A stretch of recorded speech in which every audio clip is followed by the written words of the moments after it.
할렐루야. 주님의 사랑과 은혜가 우리 사랑하는 성도 여러분들에게 흘러넘치기를 예수님의 이름으로 축복합니다. 금일은 건징합시다, 출교합시다 라는 말씀의 제목으로 함께 성령의 호흡을 하고자 합니다.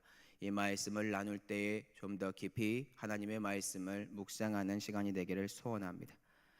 고린도전서 5장에서부터는요, 고린도 교회의 윤리적인 문제점을 구체적으로 언급하고 있습니다. 어제 우리는 근친상간에 대한 부도덕한 죄에 관하여 함께 말씀을 살펴보았습니다. 그런데 그들이 보인 교회의 반응, 어떠한 반응이었습니까? 안타깝게도 고린도 교인들이 교만해졌습니다. 이러한 죄에 관하여 통한이 여겨야 되고 그들을 쫓아내야 하는데 누룩이 들어오게 했으며 교회의 거룩함과 성결함과 순전함이 사라지게 했다라는 뜻입니다. 실질적으로 교회는 잘못된 길을 가고 있는 자녀들을 책망해야 됩니다. 훈계하여 그들이 돌이킬 수 있는 권징의 기회를 주어야 합니다. 그런데 이러한 모습이 사라져 버림으로 말미암아 오히려 음행과 부패함이 고린도 교인들에게 만연하게 들어오게 되었다라는 것입니다. 그러니 지금 바울의 마음이 얼마나 답답하고 하나님의 마음이 얼마나 화가 날까요? 바울은 그러면서 고린도 교인들에게 알려주고 있습니다. 교회는 영적으로 순결해야 한다는 것을 선포하고 있다는 뜻입니다. 그의 시로 어떠한 것을 우리에게 제시를 하였습니까? 우리의 유월절 양 곧 예수 그리스도의 희생된 것을 실애로 들면서 묵은 누룩으로도 말고 악하고 악에 찬 누룩으로도 말고 누룩이 없이 오직 순전함과 진실함의 떡으로 해야 한다라고 우리에게 알려주었다라는 것입니다. 자, 그렇다면 오늘 본문에서 바울은 도대체 어떠한 것을 선포하고 있는 것일까요? 계속해서 이어서 선포하고 있는데요, 9절을 한번 다 같이 보도록 하겠습니다.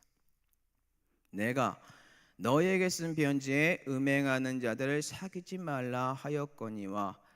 바울이 지금 고린도 교인들에게 중요한 말을 하고 있습니다. 그 내용이 무엇이냐? 그것은 바로 음행을 하는 자들과 사귀지 말라라고 선포합니다. 이를 더 직역을 하잖아요. 사귀다라고 쓰인 헬라어를 그 뜻을 알아보니까요, 섞다, 혼합하다라는 뜻을 가지고 있습니다. 결국에 음행하는 사람들과 섞이지 말아라, 혼합하지 말아라 라고 직역을 할 수 있다라는 뜻이지요. 사람은 어떻게 해서든지요, 주위에 있는 사람들과 함께 있으면 그 사람의 것을 흡수하게 되어 있습니다. 그렇기 때문에 우리는 음행하는 자들과 섞이면 안 되고 혼합하면 안 됩니다. 그런데 고린도 교인들은요, 바울의 이 말을 오해한 것 같습니다. 9절 앞부분에 어떻게 나와 있냐? 너희에게 쓴 편지라고 나와 있습니다. 이는 금일 본문 앞절을 말하고 있는 것이 아니고요, 이미 이전에 고린도 교인들에게 쓴 편지이며 그 내용의 뜻이다라는 뜻입니다. 과거에서부터 이미 그들과 섞이지 말아라, 혼합하지 말아라 라고 내용을 썼다라는 뜻이지요. 그런데 고린도 교인들이요, 이 내용을 어떻게 받아들였습니까? 10절을 보면 어떻게 받아들였는지 유추할 수 있습니다. 이 말은 이 세상에 음행하는 자들이나 탐하는 자들이나 속여 빼앗는 자들이나 우상 숭배하는 자들을 도무지 사귀지 말라는 것이 아니니 만일 그리하려면 너희가 세상 밖으로 나가야 할 것이라. 고린도 교인들은요, 바울의 편지를 보고 음행하는 자들, 탐하는 자들, 속여 빼앗는 자들, 우상 숭배하는 자들 도무지 사귀지 말고 그들과 함께함으로 그냥 세상 밖에서 아예 금욕적으로 살아야 한다라고 받아들였다라는 것을 그들이 유추할 수 있어요. 근데 바울이 원하는 것은 무엇입니까? 그런 뜻이 아니었습니다. 전에 썼던 내용이 그게 아니고, 우리는 세상이라는 곳에 나가서 어떤 역할을 해야 됩니까? 소금의 역할을 해야 되고요, 빛의 소명을 보여야 하는 자녀들입니다. 세상과 단절이 아니라 그곳에 선한 영향력을 끼쳐야 하는 사람들이 우리다라는 뜻입니다. 결국 이를 우리에게 적용을 하면 음행하는 자들, 탐하는 자들, 속여 빼앗는 자들, 우상 숭배하는 자들의 것을 우리에게 적용하는 것이 아니라, 우리 교회에 가지고 오는 것이 아니라 오히려 그것을 절단하고 자르고 세상의 죄악을 물리쳐 복음을 전하는 삶을 살아야 한다는 뜻입니다. 그러면 10절의 말씀을 보고 고린도 교인들 딜레마에 빠질 수 있어요. 어떤 딜레마에 빠질까요? 음행하는 자들, 탐하는 자들, 이러한 악한 사람들하고 만나서 사귀어도 되는가? 그러한 딜레마에 빠집니다. 그래서 바울은 9절에서 먼저 음행하는 자들과 사귀지 말라고, 그들과 혼합하지 말라고, 섞이지 말라고 선포하였고, 그리고 또한 10절의 말씀을 다시 정정해주고 알려주면서 9절과 11절 내용을 동일하게 우리에게 선포합니다. 11절입니다. 이제 내가 너희에게 쓴 것은 만일 어떤 형제라 일컫는 자가 음행하거나 탐욕을 부리거나 우상 숭배를 하거나 모욕하거나 술 취하거나 속여 빼앗거든 사귀지도 말고 그런 자와는 함께 먹지도 말라 함이라. 아멘. 9절은 전에 쓴 편지라고 했습니다. 음행하는 자들과 사귀지 말라, 혼합하지 말라, 섞이지 말라고 쓴 것이라면 11절 쓴 내용 동일하죠. 음행하는 자, 탐욕을 부리는 자, 우상 숭배하거나 모욕하고 술 취하여 방탕한 모습으로 속여 남에게 피해를 주며 빼앗는 자들, 그들과 어떻게 무엇을 하라고요? 사귀지도 말고 그런 자와 함께 먹지도 말라라고 우리에게 선포합니다. 그러면서 우리에게는요, 세상이라는 음행, 우상, 이 판이치는 곳에서 어떻게 우리의 모습을 지켜야 하는지 알려주는데요. 고린도전서 8장 5절 한번 읽어보도록 하겠습니다. 다 같이 한번 읽어볼게요. 이러므로 우리가 명절을 지키되 묵은 누룩으로도 말고 악하고 악에 찬 누룩으로도 말고 누르기 없이 오직 순전함과 진실함의 떡으로 하자. 아멘. 세상 가운데서요, 우리는 오직 순전함과 진실함의 모습을 유지하면서 살아야 한다는 것을 이미 먼저 알려주고 있습니다. 그러한 자들에게 우상 숭배, 음행하는 자들, 이들이 다가와서 뱀처럼 여러분들의 삶 속에 계속해서 또아리를 틀면서 살고 있다. 어떻게 될까요? 그 사람 또한 변질됩니다. 그렇기 때문에 우리는 그러한 자들과 섞이거나 혼합하면 안 됩니다. 그럼 그러한 사람들에게 어떻게 해야 할까요? 참으로 어려운 결단인데요, 이 결단을 해야 됩니다. 한번 다 같이 고린도전서 5장 13절 읽어보도록 하겠습니다. 밖에 있는 사람들은 하나님의 심판하시려니와 이 악한 사람은 너희 중에서 내쫓으라. 그리스도께서 희생함으로 순전함과 진실함을 유지해야 하는 교회, 어떻게 해야 한다라고 우리에게 지금 선포하고 있습니까? 이러한 악을 행하는 사람들을 우리 중에서, 즉 교회에서 쫓아내라고 하고 있습니다. 밖에 있는 사람에 대하여 우리가 건증할 수 있는 권한 자체가 없습니다. 그런데 교회 안에 있는 자녀들에게 어떻게 해야 한다고 선포합니까? 그 악에 관하여 권증을 해야 한다라고 합니다. 왜냐하면 적은 누룩이 온 누룩, 이 교회를 병들게 하고 거룩함이 사라지고 죄로 물들게 하기 때문입니다. 그렇다면 권증이란 무엇일까요?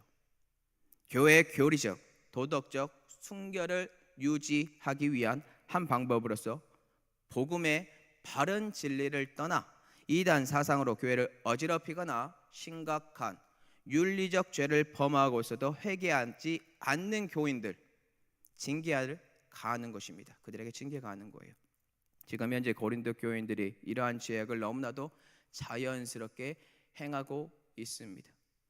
권징은 이루어지지 않았고 그리고 죄악만 흘러넘치는 것이 보입니다. 그래서 바울이 권면합니다. 교회의 회복을 위한 권징을 해야 한다고요. 그런데 많은 분들이 이 권징을 행하지 않으려고 합니다. 그 이유가 무엇일까? 제가 고민을 잠깐 해봤습니다. 고민을 잠깐 해보니까요, 자신들이 피해를 볼까봐 그렇게 권징을 하지 않나 생각을 해봤고요, 자기의 자리를 지켜야 하고 좋은 소문이 나게 계속해서 포장을 해야 하기 때문에 교회의 거룩함보다 나는 사랑이 많은 사람이야, 그의 허물을 덮어주고 있어라고 거짓된 착각 속에 빠져있지 않나, 그러면서 오히려 그 사람을 품는 것이 아니라 방종하고 있는 것이 아닌가 생각을 해봤습니다. 바울은 단호합니다. 그리고 성경은 우리에게 말합니다. 고린도전서 5장 1절에서부터 나온 것처럼 근친 상간에 대한 것, 또한 오늘 본문에 나온 것처럼 음행하거나 토색하거나 우상 숭배하는 자들, 이처럼 가장 무서운 사람들, 이 사람들에게 무엇을 해야 한다고요? 권징 중에서도 출교를 행해야 한다라고 우리에게 선포합니다. 그 이유가 무엇인가요? 이 죄로 말미암아 하나님의 거룩한 교회가 죄악으로 물들기 때문입니다. 참고로 출교의 궁극적인 목적을 그러면 우리가 알아야 되는데요, 궁극적인 목적은 교회를 죄로부터 단절시켜 순결을 유지하는 것을 말합니다. 또한 더 나아가서 가장 중요한 목적이 숨겨져 있는데요, 그것은 출교당한 자가 회개하여 구원을 받게 하기 위함이라는 것을 꼭 기억하셨으면 좋겠습니다. 무엇을 받게 하기 위함이라고요? 회개하여 구원을 받게 하기 위함입니다. 즉 그들이 사생자가 아니라면 부모는 자녀의 추악한 잘못된 행실을 바로잡기 위하여 매를 들어야 합니다. 그리고 그 최후의 방법이 금일 본문에 나온 권징 중에서도 가장 무서운 출교를 하는 것입니다. 이는 인간적인 감정으로 진행하는 것이 아닙니다. 하나님의 말씀에 입각하되 하나님의 사랑과 공의로 진행되는 축복의 권징이며, 출교라는 것을, 이 출교는 하나님의 사랑과 은혜와 능력과 공의가 있는 축복의 권징이라는 것을 꼭 기억해 주셨으면 좋겠습니다. 왜냐하면 출교의 의미가 교회의 회복과 그 악을 행한 사람의 돌이킴과 회개의 그리고 구원의 목적이 있기 때문입니다. 말씀을 정리하겠습니다. 우리는 종종 사랑이라는 하나님의 말씀에 입각하여 상대방의 허물을 덮어주는 아름다운 모습을 보입니다. 하지만 참된 지혜가 있는 자라면 사랑으로 덮어야 하는 때와 권징을 행해야 하는 때를 가려야 한다, 분별해야 한다라는 것입니다. 실수로 잘못한 것은 그 사람의 모든 것을 사랑으로 덮어주면 됩니다. 하지만 실수가 아니라 악의가 있고 반복되며 그 악행을 계속해서 저지름으로 이 교회를 어지럽힌다, 그러면 사랑과 공의로 권징을 행해야 할 줄로 믿습니다. 오늘 바울은 우리에게 이렇게 선포합니다. 교회 안에서 성도라고 불리는 자가, 성도라고 불리는 사람이 음행하거나 탐욕을 부리거나 우상을 숭배하거나 모욕하거나 술 취함으로 남의 것을 빼앗거든 그런 사람과 사귀지도 말고 섞이지도 말고 혼합하지도 말고 함께 먹지도 말고 이 악한 사람을 교회에서 내쫓으라 라고 합니다. 그리고 그를 교회의 권징으로 말을 하면 출교해야 한다고 합니다. 이 출교는 그냥 하는 것이 아니라 교회의 회복과 출교를 당한 사람의 회개와 구원의 목적에 있기 때문입니다. 오늘 우리는 교회의 거룩함과 신실함 그리고 정결함, 이것을 회복하기 위하여 음행과 우상, 이 모든 것들을 행하는 성도라는 사람들에게 권징을 해야 하는 것을, 그리고 출교를 해야 한다는 것을 배웠습니다. 혹 오늘의 말씀을 듣고 마음에 찔림이 있다면 돌이키시면 됩니다. 그리고 회개하시면 됩니다. 또한 성도라고 불리는 사람들 중에 이러한 악을 행하는 사람들이 주위에 있습니까? 섞이지 마시고 혼합하지 마시기 바랍니다. 오히려 소금의 맛을 내기 위하여 고민하시고 정결함을 유지하기 위하여 발버둥 치시기 바랍니다. 그리고 교회에 권징이 필요하다면 권징하시고 출교하시되 하나님의 사랑과 공의로 진행해 주시기 바랍니다.